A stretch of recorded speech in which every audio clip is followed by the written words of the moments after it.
ჩართული გაქვთ ამ ტერიტორიაზე თუ როგორ? თვითონ ბულვარშიგან ისეთი ჯგუფი მოქმედის გარდა სპეციალური ივენთები ეს ყველაფერი დამტკიცებულია საქმით. საზაფხულო თეატრის სალაროებში გაიყიდება ბილეთების დაყიდვა დაახლოებით 2 კვირის 10 დღით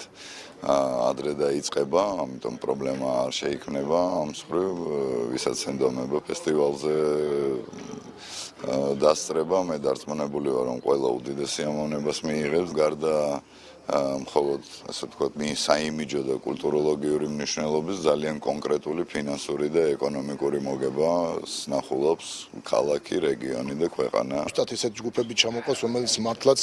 აქტუალობაში მოყავს მთელი მსოფლიო და იგივე ესეთი დიდი ვარსკვლავი დღეს დედამიწაზე ერთ-ერთი წამყვანი მუსიკოსი არის ბუცი კოლინსი, ვინც საერთოდ შექმნა ფანკის მიმდინარეობა ჯეიმს ბრაუნთან ერთად, იგივე ვინც გაზარდა სნუპ დოგი და საიდან წამოვიდა ჰიპ-ჰოპი წარმოვიდგინეთ 30 კაციანი ბენდით ჩამოდის კოსტუმირებული შოუა ჯერ მარტო მისი გიტარის ფორმას ვნახავთ უკვე მუსიკა აღარ ჭირდება ამ ყველაფერს შემდეგ ჩამოდის იტალიელი პოპ და soul ვარსკვლავი მარიო ბიონდი ვინც ჩაანაცვლა ბარი ვაიტი